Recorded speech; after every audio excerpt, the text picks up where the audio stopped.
it's going to be very difficult for Ukraine's allies to continue to keep the sanctions, provide weapons, provide other type of intelligence support if the Russians are claiming that they want to sit down and talk peace. Welcome to Global Dispatches, a podcast for the foreign policy and global development communities and anyone who wants a deeper understanding of what is driving events in the world today. I'm your host, Mark Leon Goldberg. I am a veteran international affairs journalist and the editor of UN Dispatch. Enjoy the show.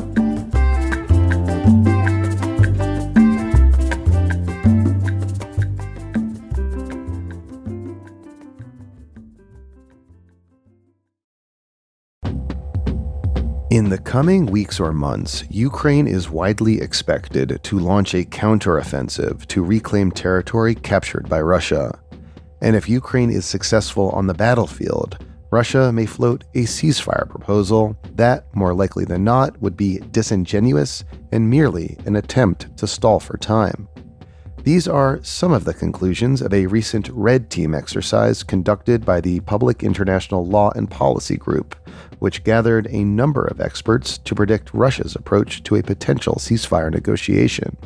Joining me to discuss their findings and how a Russian ceasefire proposal might upend international support for Ukraine is Dr. Paul Williams, founder of the Public International Law and Policy Group, which is a pro bono law firm supporting states and governments involved in, among other things, peace and ceasefire negotiations. We kick off discussing why it makes sense to start thinking through a potential ceasefire, even though there's very little evidence right now that a cessation of hostilities is a near-term probability.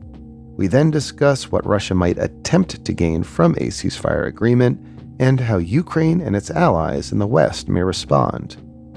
I think you'll find this conversation very useful and also better understand, as I did, the need to think through the dynamics of a ceasefire, even as the conflict as it stands now is very much on an escalatory cycle.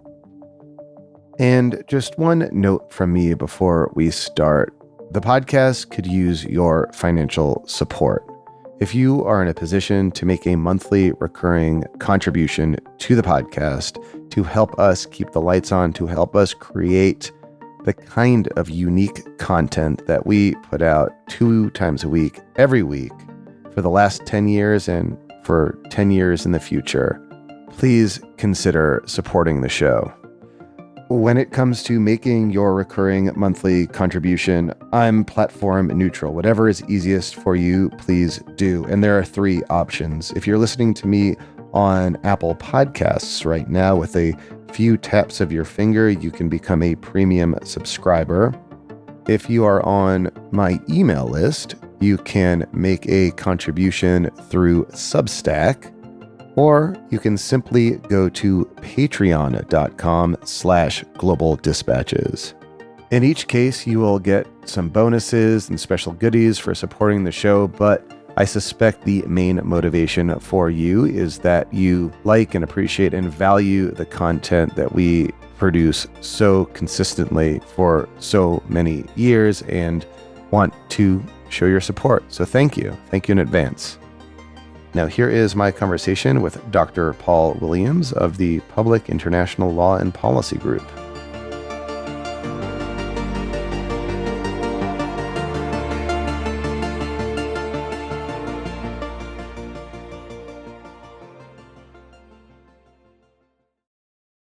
So we are speaking ahead of a much-anticipated Ukrainian counteroffensive. Meanwhile, Russia is escalating the conflict by routinely targeting civilian infrastructure in major cities. Yet you argue this is nonetheless an important time to be thinking carefully about what a ceasefire agreement might entail. Why is that? Why does it make sense to think through a ceasefire now? Well, Mark, I think the reason why it's important to get our heads around the consequences of any proposal for a ceasefire from Russia is that when it happens, it's going to catch us off guard. All of the focus is on the Ukrainian counteroffensive, the length of this war. But if Russia starts to lose significant amounts of the territory that it's occupied in Ukraine, they could put a ceasefire on the table in a heartbeat. And that will unsettle the political and the military support for Ukraine, and I think catch both the Ukrainians and their NATO allies off guard. So essentially, if Ukraine is on the stronger footing, it's recapturing territory that was previously captured and controlled by Russia. Russia might then press for a ceasefire, and then the international politics around the Ukraine conflict would sort of shift on a dime. Presumably, the kind of unified Western support, more or less, that we're seeing for Ukraine may fissure if Russia puts a ceasefire agreement on the table. Is that what you're suggesting? Yes, this is what we've seen happen in the past. In the situation in Bosnia, we've also seen this happen in Syria, where the Russians were and continue to be heavily engaged. We tend to think of a ceasefire as the beginning of a peace process, as the beginning of peace. The Russians historically think of ceasefires as a rest and rearm, or as a political ploy to accomplish in the diplomatic arena what they've been unable to accomplish in the short term on the battlefield. And so when the Russians approach the situation in Ukraine, they're approaching it from the military perspective. And quite frankly, as we all know, they haven't done so well, and they know that. They're going to give it one or two last tries. But if they start to lose in a more dramatic fashion than they anticipate, they'll just put a ceasefire on the table. And then you'll have a situation where the Russians will say, well, hey, look, we're not the aggressors. We shouldn't be under sanctions. We're proposing a ceasefire. We should sit down. We should talk. It's going to be very difficult for Ukraine's allies to continue to keep the sanctions, provide weapons, provide other type of intelligence support if the Russians are claiming that they want to sit down and talk peace. Are there specific countries or governments that count themselves as Ukraine allies that you think might perhaps go wobbly in the event of a sudden Russian ceasefire proposal? I have been very surprised, Mark, pleasantly surprised at the degree to which the NATO allies have held it together. We have not seen this type of homogeneous support in a very, very long time. But this support might, in fact, be quite thin in France, Germany, definitely Hungary. And I think that with the Chinese trying to enter the peace negotiation arena, you even had Brazil a couple of days ago wanting to enter the arena as a mediator. You might find a very thin level of domestic support in Hungary, France, Germany, and maybe even in the United States. I think the United States is full on committed, and the Americans understand a war of aggression, stealing children, genocide, but you never know how something can be distorted in the political arena. And of course, we're entering an election season as well, in which, it's not unreasonable to assume that the Republican nominee may be perhaps, softer on Ukraine than the Biden administration has been. So that's, I think, worth noting as well. I completely agree. And I think it's even a little worse than that. I think the fear or the projection that the Republican nominee might be softer. I think Biden is fully committed to this, and I think his security team is fully committed to this. But you could even see some waffling in the Democrats if they think they're going to be outflanked by the Republicans. Now, the good news is, to date, the Republicans that matter when it comes to national security understand what's happening with the Russian war of aggression against Ukraine and are fully on board with this. But if the Russians all of a sudden pivot and declare that they're the partners in peace, I think with some of our European friends, it's going to be difficult to keep them focused on the necessity of defeating what Russia is trying to accomplish in Ukraine. It's just sort of fascinating to think that, one of Putin's goals all along vis-a-vis the West and NATO was to find fissures and split the West and upend that unified NATO support for Ukraine. He's been unable to do so thus far, but through a sudden ceasefire proposal might just inject that fissure that he's been unable to do so all along. Yeah, Mark, I don't want to be the Winnie the Pooh Eeyore at the party and say it's not going as well as we think it is. But I'm a little worried because we have been so pleasantly surprised at the response of NATO and of America's allies that we may fall into the trap of underestimating how fragile the cohesion among the NATO allies really is. And I think the Ukrainians have done a phenomenal job militarily and politically. America and its NATO allies are doing an okay job politically. They haven't brought the global south along like they could have. And, the sanctions are effective, but they're not really universal. And so I worry that the political acumen of America and its allies has not really been that effective. And Russia repositioning itself as a peacemaker could erode that. So you suggested earlier, and I think it's probably like the general and obvious consensus, that the circumstances in which Russia would press for a ceasefire is one in which they are starting to lose this counteroffensive. They're losing territory that they had once gained in eastern Ukraine.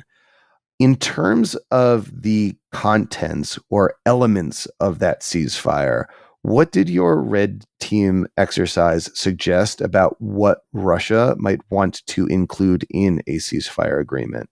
Yeah, well, Mark, the red team that we pulled together of a number of former diplomats, generals who've negotiated with the Russians, either in US Russia negotiations on nuclear weapons or who've negotiated with and around the Russians in the Syria conflict and other areas, they were very sanguine about how clever the Russians are going to be with the ceasefire negotiations. When you think of a ceasefire negotiation, everyone thinks of a civil war. You stop, you freeze in place, and then you negotiate power sharing.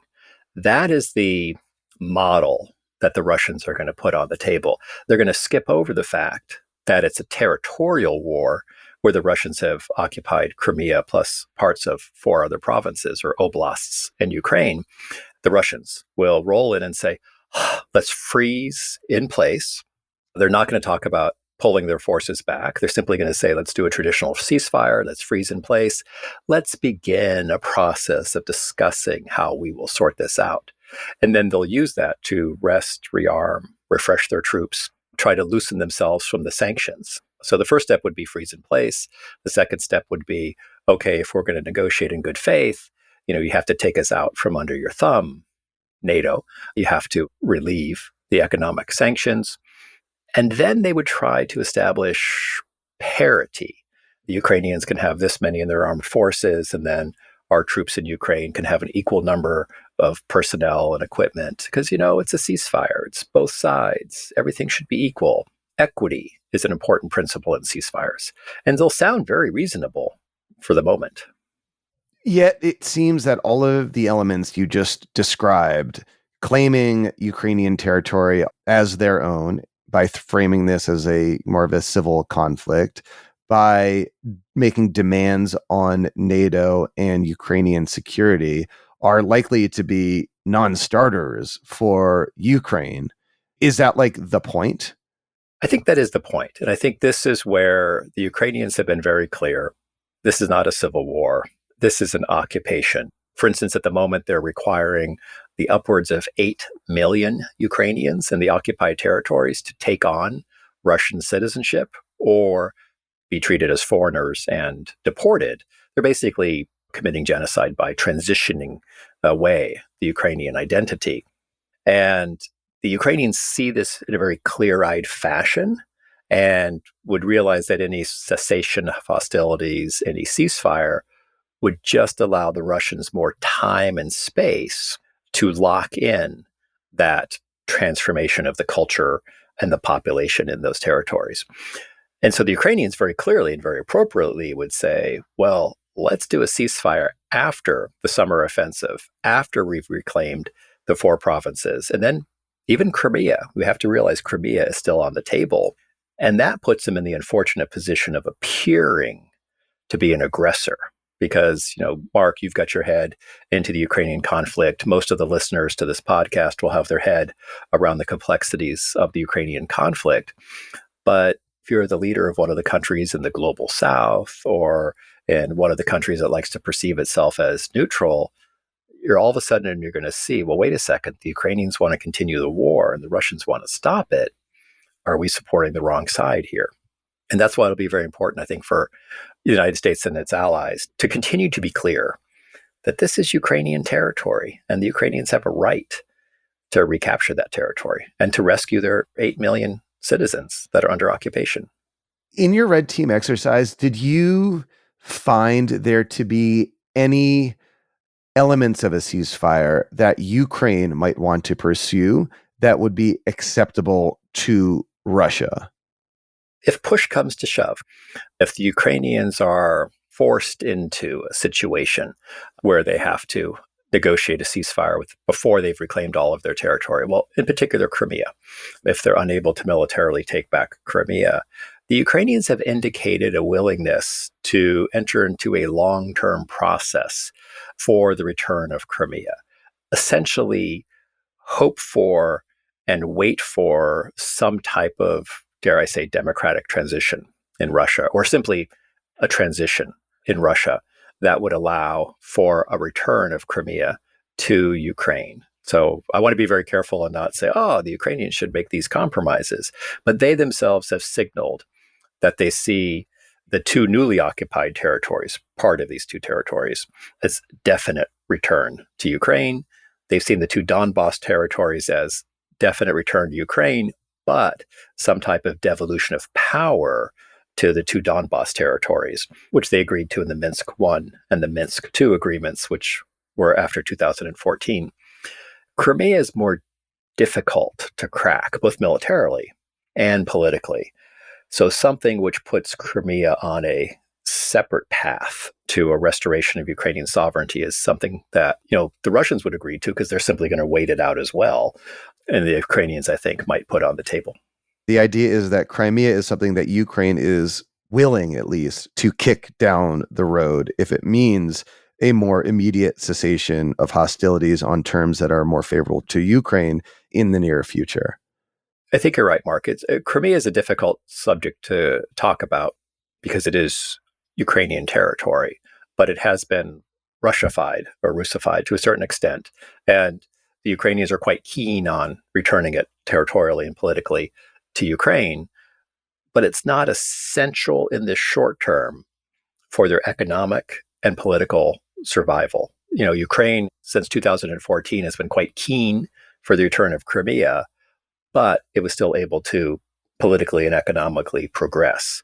They're going to need back these other four territories in order for Ukraine not to become a perpetually failed state or stuck in a perpetual frozen conflict. And that's the other worry. We saw this in Georgia, where the Russians have occupied part of Abkhazia and part of South Ossetia, or all of Abkhazia and all of South Ossetia, both of which are territories that are part of Georgia. Georgia has never been able to fully develop economically or politically because Russia has two hands on its territory. Same with the concerns with Moldova and Transnistria, where the Russians occupy a part of that country.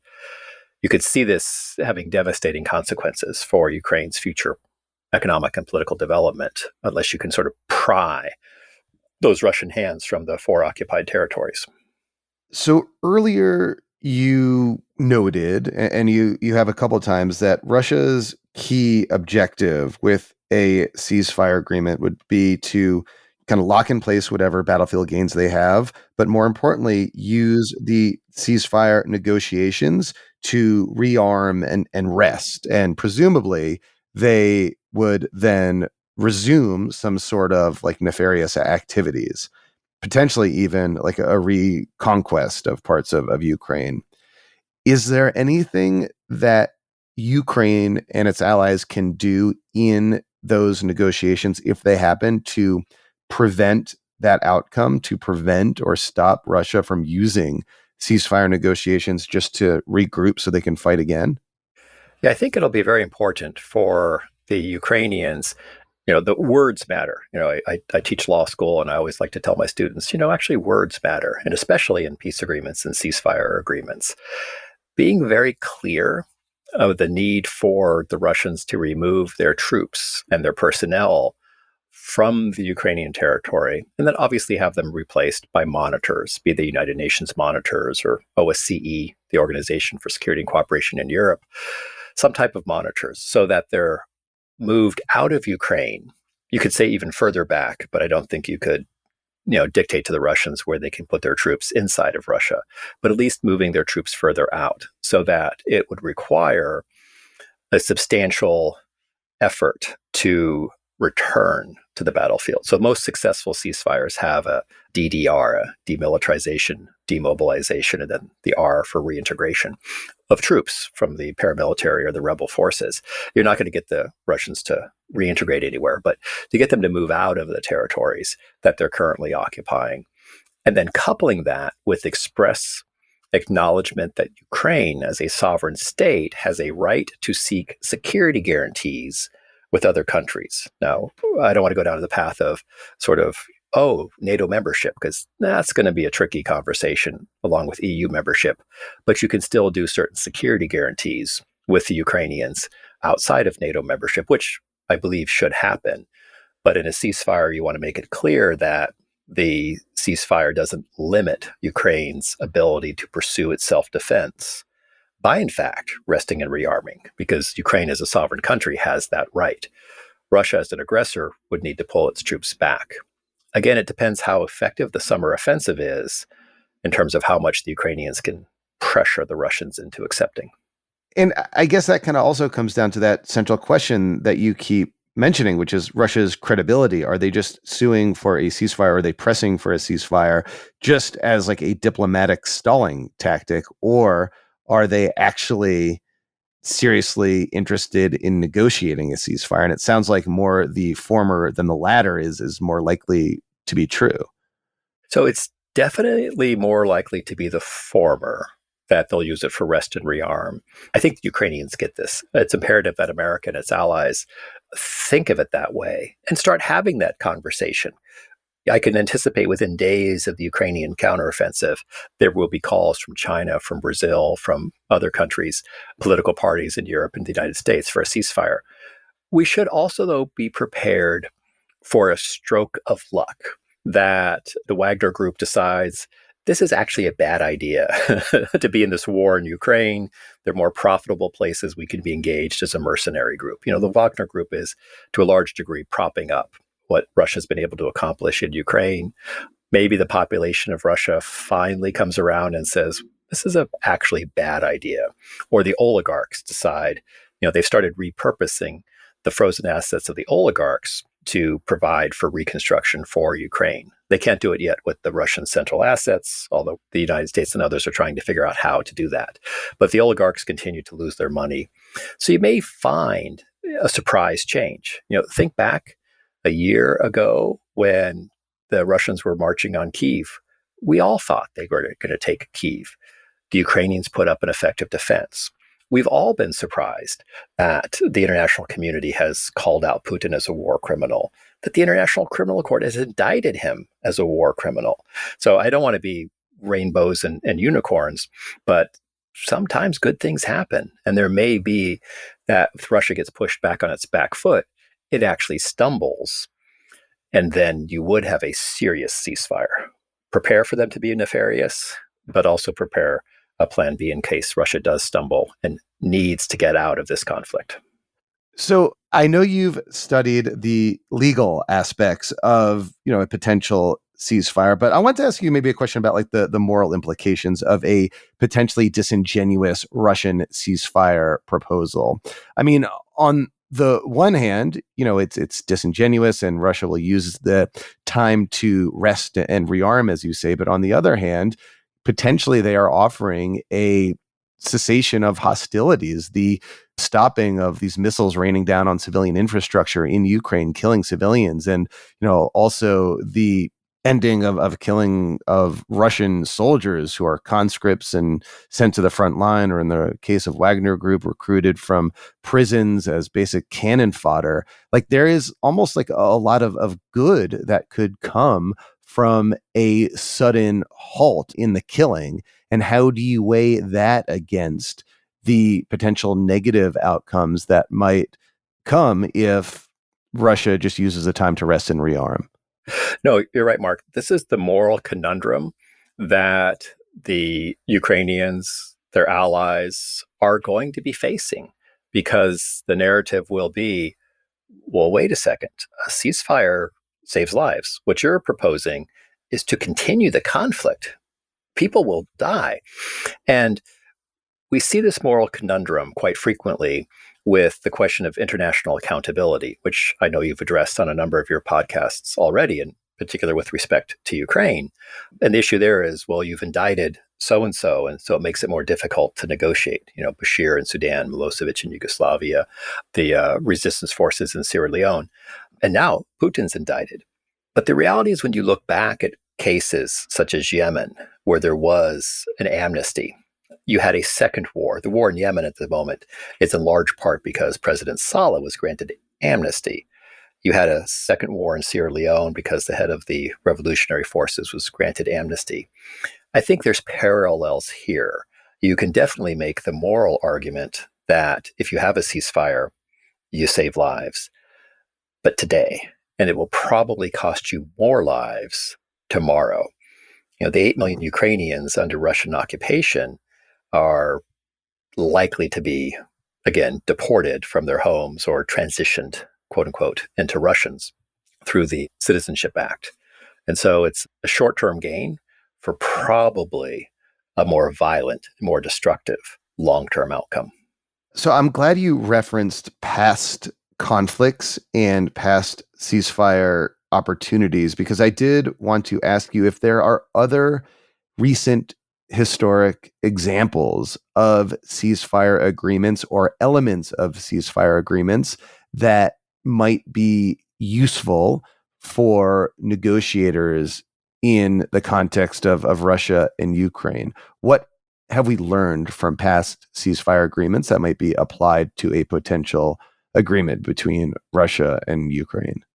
Well, Mark, I think we've learned from successful ceasefires and failed ceasefires. One of the most successful ceasefire agreements is in Colombia between the Colombian government and the FARC. And they fought a decades long civil war, and they reached a position of imbalance where the government had a persistent upper hand, and they made offers of demobilization, economic reintegration, political participation to the FARC. So they combined tilting the balance on the battlefield with inducements to basically coming out of the jungle, literally, and coming into government. But they also coupled it with a fairly robust accountability dimension. So you would be separating out those responsible for atrocities from those who were just essentially conscripted into the paramilitary. I think the successes from there could apply to Ukraine. Again, that was a civil war. Ukraine is territorial aggression. But as you move into a ceasefire, thinking about how do you incentivize those that were conscripted, were forced into the military, or were trying to be professional military, as opposed to those who were basically stealing the children and moving them to Russia, or indiscriminate attacks or bombing. So having some robust accountability mechanism to basically separate the war criminals from those that were professional soldiers, and also finding ways to induce the Russians and others living in these occupied territories with a Russian, let's say, perspective to stay and to remain integrated into a Ukraine once those territories are returned. Now, on the flip side, in Sudan at the moment, you have as many ceasefires as there are days of the month. None of them are sticking. One of the reasons is they're just negotiating among the guys with guns, the Sudan Armed Forces and the Rapid Response Forces. And these ceasefires don't hold because there's no genuine holistic approach, which takes into consideration the resistance committees, the local political officials, basically the civilian component. And so just doing a narrow ceasefire negotiation, again, you have to have the guys with guns committed to it, but you really need to have a holistic perspective of, does this meet the interests of the 45 million Ukrainians? And does it also tee up Russia for some type of, hopefully, democratic tilt or democratic transition. You can't just cut a deal with the guys with guns. In the coming weeks and months, as this anticipated Ukrainian counteroffensive comes underway, what will suggest to you whether or not Russia and Putin in particular might indeed make that ceasefire push, might call for a ceasefire? Or do you expect it just to happen suddenly and without warning? So, Mark, we'll be able to predict or foresee a pivot to a ceasefire based upon how effectively the Ukrainians utilize the American and European hardware that they've been accumulating these last few months, the Leopard tanks, the American Abrams tanks, the training that they've received in terms of integrating the Bradley fighting vehicles with their infantry. If they have remarkable and stunning success, that's when the team at the US government and at NATO should be rapidly preparing an approach to ceasefire negotiations. The Russians, I think, anticipate that Ukraine will make slow and steady progress until they get to the end of the fall, the beginning of the winter. And if they can still keep a substantial portion of the territory that they have, the Russians, and Crimea, then we're looking at November for a proposal for a ceasefire talks. If the Ukrainians instead are highly effective, and if the Russians are maybe fairly demoralized or not tactically effective, and the Ukrainians start to push through their lines and capture substantial amounts of territory, the Russians will pivot in a 24-hour window. They're quite capable of that. So it really depends on how effective the Ukrainians are in those first 2 to 3 weeks of the counteroffensive. So essentially, as you started, it really all depends on the success of the Ukrainian counteroffensive, but it could be a sudden pivot. If that sudden pivot happens, how do you recommend the US government and NATO respond to a Russian ceasefire proposal? So the United States and its NATO allies literally need to be prepared with their talking points for success. The moral dilemma, which you outlined earlier, and some of your other questions, are going to be the things that the global south, China, those that are slightly less committed to the territorial integrity of Ukraine in Europe, they'll raise those instantaneously. And so you're going to find a situation where the leadership of Ukraine's allies are going to need to be making the case for war. It's pretty awkward to be making that case. Now, the good news is the Ukrainians have been impressive in their commitment to international humanitarian law, basically the laws of war. Oftentimes, people will succumb to all sides are responsible. It's very complicated. They'll slip into accommodation, and from accommodation, they'll slip into appeasement. One of the things that the allies of Ukraine should do every day is get up and remind the world that President Putin has been indicted by an international criminal court for war crimes related to the deportation, the stealing of Ukrainian children. That helps to focus people's minds. This may be complicated. This may be a moral conundrum, but the head of one of the states has been indicted for these atrocity crimes. And the Ukrainians, again, to their credit, have really complied with NATO and Western standards for how one conducts a defensive operation. Is there any other point you wanted to make? Any question I didn't ask that you wanted to address? It's important for President Biden and America's allies to remind on a daily basis the strategic importance of what Ukraine is doing to help Europe be safe, and the moral division between an indicted war criminal, the president of Russia, and Ukrainians fighting to basically remove the yoke of occupation from 8 million Ukrainians. Thank you so much for your time. This was very helpful. I appreciate it very much.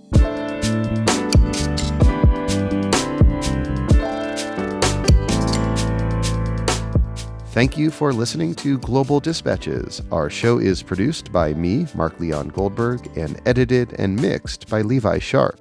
If you have questions or comments, please email us using the contact button on globaldispatchespodcast.com. Before you go, do take a moment to show your support for the show by becoming a premium subscriber. If you're listening on Apple Podcasts, you can do so with a couple taps of your thumb. If you're listening elsewhere, you can go to patreon.com/globaldispatches. We rely on support from listeners to continue to do what we do far into the future, and by becoming a premium subscriber, you will unlock access to our entire archive of hundreds and hundreds of episodes. Please rate or review the show on Apple Podcasts.